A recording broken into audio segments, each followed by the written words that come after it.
Jangan lupa untuk subscribe, share, dan nyalakan lonceng notifikasinya sebagai bentuk dukungan kamu. Do you see what I see?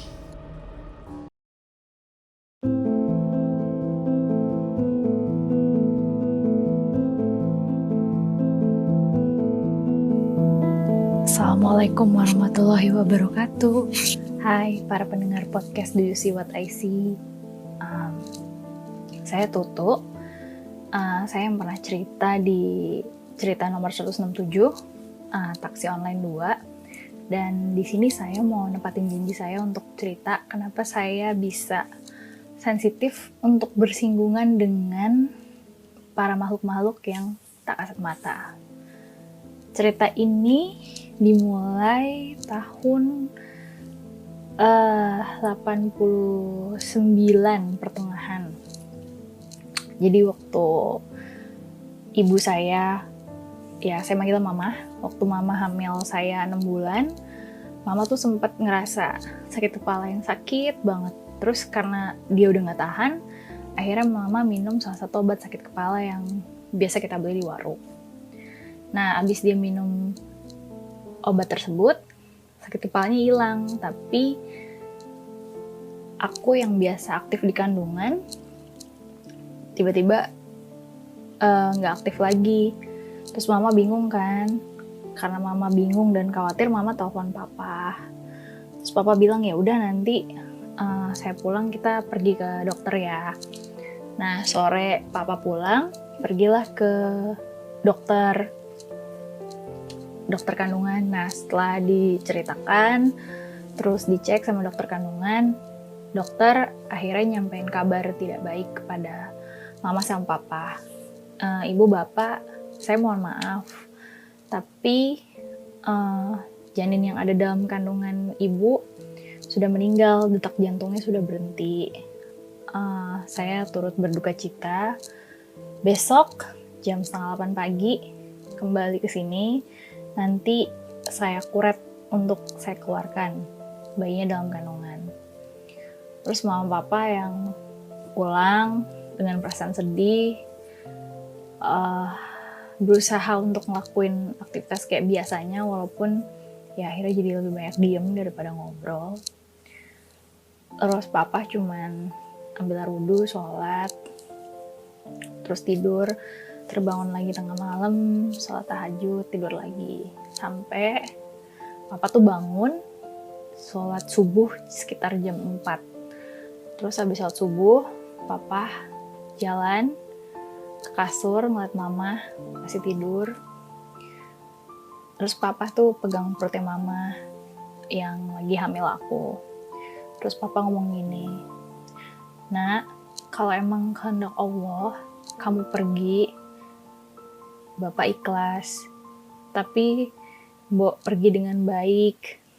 Tapi kalau kamu masih hidup, tolong jangan bikin bapak kepikiran. Tolong kamu gerak ya nak." Nah, di kata terakhir, tolong kamu gerak ya nak, saking udah sedihnya, papa nangis. Begitu air matanya jatuh ke perut mama, tiba-tiba perut mama tuh kayak gitu, kayak bergetar gitu sampai mama kebangun. Terus papa kaget tapi masih pegang perut mama. Tiba-tiba di tangan papa itu masih ada kayak ada gerakan aku lagi nendang, terus papa pindahin posisi tangannya, masih ada gerakan aku yang nendang. Papa kaget kan gitu. Terus mama bilang, "Papa, gerak lagi, Pak." Tuh, yaudah kita ke dokter lagi ya. Terus papa mama siap-siap berangkat ke dokter lebih pagi. Terus sampai di rumah sakit, terus papa mama cerita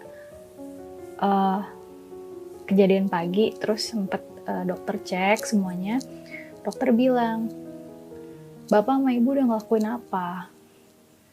Terus papa nanya, "Emang kenapa dok?" gitu.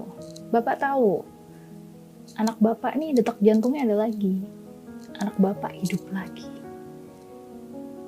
Tuh, papa yang agak lega terus bilang ke dokter, "Saya cuma berdoa sama Gusti Allah dok." Terus dokter bilang, berarti ini udah keajaiban Tuhan ya. Ya udah, saya kasih resep untuk vitamin sama penguat janin dikonsumsi sama ibu. Ibu tolong jangan minum obat sembarangan lagi. Kalau emang ngerasa kurang sehat, datang ke sini saya kasih resep obat. Terus pulang, 2 bulan setelah kejadian itu, aku lahir. Nah, aku lahir pas banget waktu aku lahir kan mama papa ngekos. Pindahlah, dapet rumah cukup besar di pinggir jalan dengan harga kontrak yang miring banget waktu itu, di saat itu.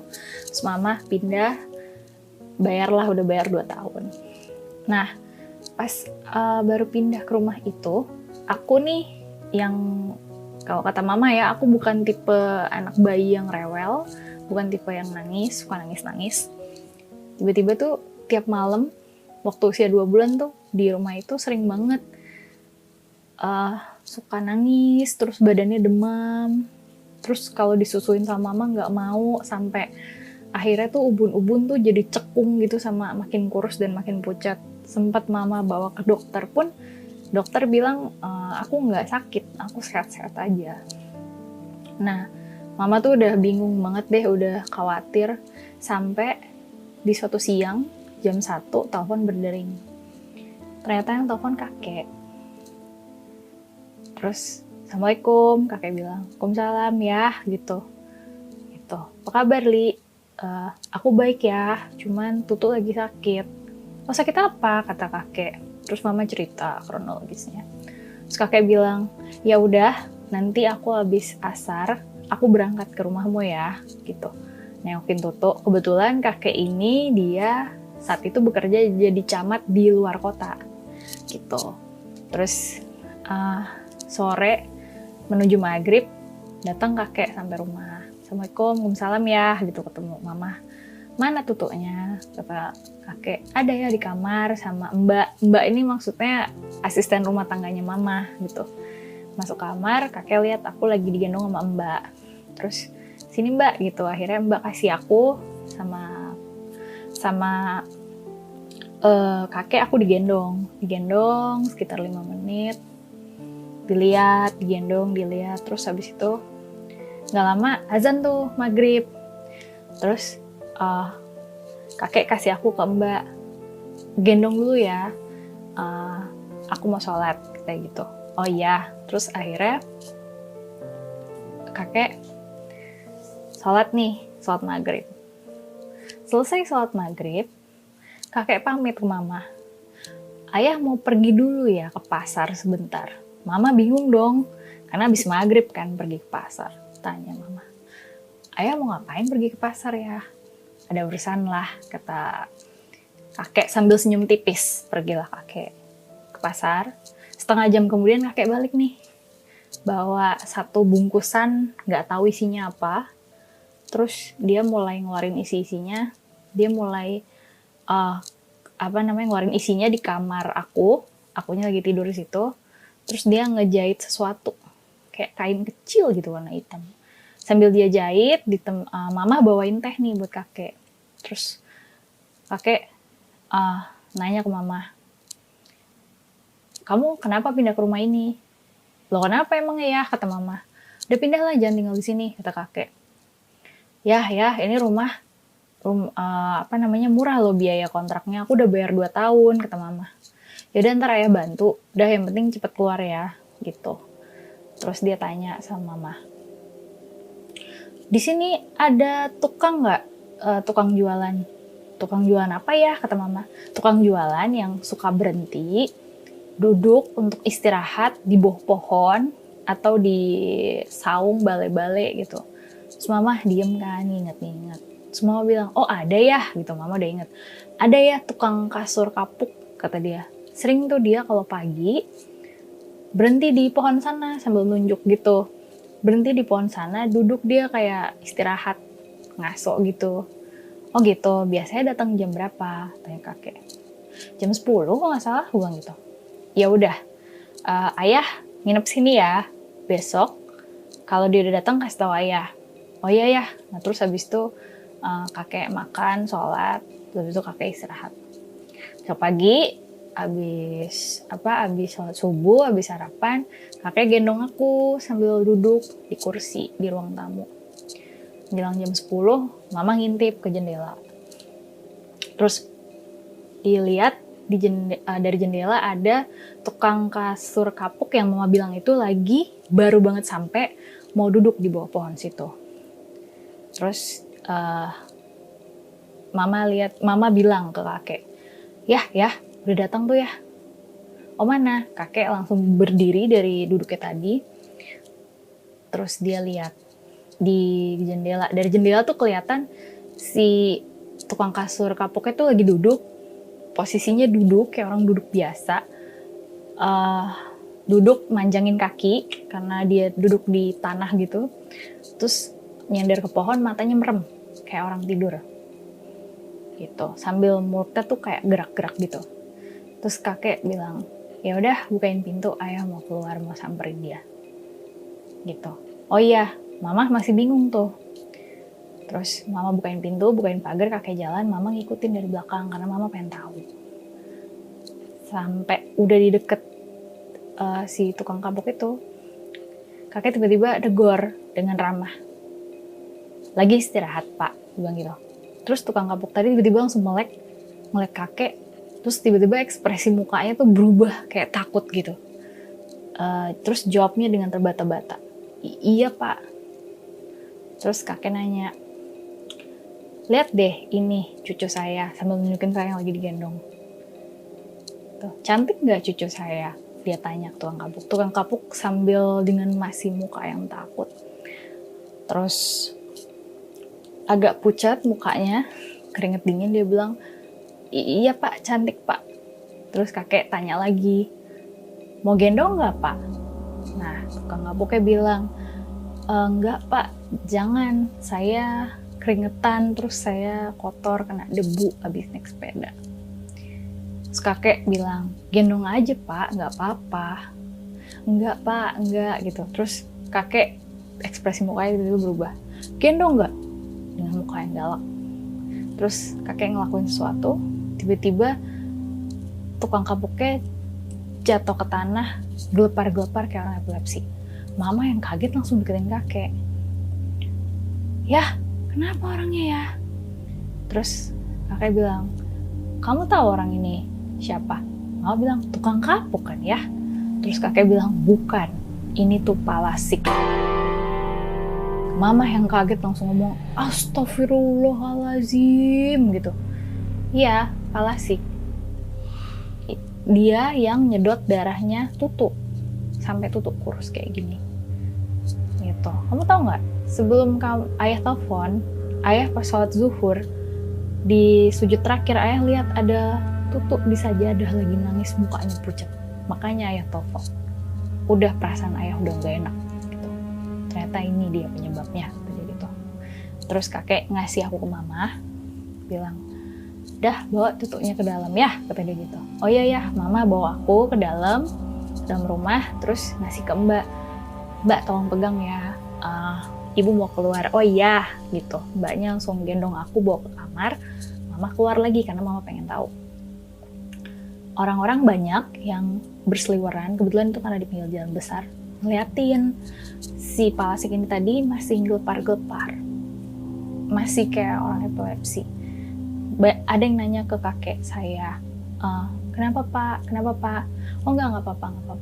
Udah jalan aja. Terus sekitar sudah 30 menit kemudian, tukang kapuknya tadi udah berhenti gelepar-gelepar, dia duduk, dia nyender lagi di pohon. Terus kakek bilang ke Palasik kayak gini, sekarang kamu kembali ke rumah kamu, jangan pernah ada di sekitar sini lagi untuk ganggu cucu saya atau bayi-bayi lain di sekitar sini. Kalau masih di sini, tahu akibatnya ya, kata kakek gitu. Terus dia yang kayak pucat, takut, dia bilang, iya pak, saya minta maaf pak, minta maaf. Dia minta maaf itu sampai tangannya dilipat ke depan gitu, minta maaf gitu. Sampai iya maaf pak gitu. Tangannya disatuin ke depan, maaf bukan dilipat ke depan. Maaf ya pak. Terus akhirnya dia buru-buru berdiri, ambil sepedanya langsung pergi gitu, buru-buru pergi. Terus mama bilang, itu Palasik ya gitu. Iya, kata kakek. Dia tuh pasti nyium baunya tuh pas kamu baru pindah, kata kakek. Terus kakek bilang, sebenarnya ayah kasihan sama Palasik itu. Terus mama bilang, kenapa kasihan ya gitu? Iya, Palasik itu kan kalau cerita orang dulu kan dia tuh manusia dikutuk, kata dia, karena pernah bikin salah, kata dia. Terus dikutuknya harus nyedot darah bayi. Nah kalau dia tuh selalu turun dari rumahnya di tengah hutan, dia selalu keluar itu untuk nyari mangsa. Nah kalau dia nggak dapet, dia terpaksa akan nyedot darah anaknya sendiri. Oh gitu ya, iya. Kasihan sebenarnya, kata kakek. Tapi ya udahlah, kata kakek gitu. Udah kau abis ini pindah ya, kata kakek sambil masuk ke dalam. Dah yuk masuk ke dalam. Terus mama bilang, kenapa ya? Jangan kau tinggal di rumah ini, kata dia. Cari rumah lain ya. Nah ternyata kenapa kakek nyuruh pergi dari rumah itu, karena rumah itu juga ada ceritanya sendiri. Dan ternyata kakek ini, dia itu dulu keturunan, jadi orang tuanya atau kakeknya kakek tuh ya saat itu orang-orang yang dikasih kelebihan lah sama Allah, yang bisa untuk membantu meminimalisasi hal-hal yang nggak non medis lah, seperti ini contohnya, seperti yang terjadi sama aku. Jadi mungkin alasan aku bisa sensitif sama mereka-mereka yang tak kasat mata ini karena satu, aku pernah meninggal hidup lagi atau mati suri dalam kandungan. Aku nggak tahu apakah ini pernah ada, cuman aku ngalamin waktu bayi, kata mama. Oke, habis ini mungkin aku akan cerita pengalaman aku, pengalaman mama yang ternyata banyak banget bersinggungan sama mereka-mereka yang udah diceritain beberapa. Nanti aku akan ceritain di sini, dan cerita aku juga beberapa selain taksi online aku akan cerita juga. Makasih udah mau dengerin. Aku mohon maaf kalau cerita yang ini aku agak panjang, mungkin sedikit bertele-tele. Semoga terhibur. Assalamualaikum.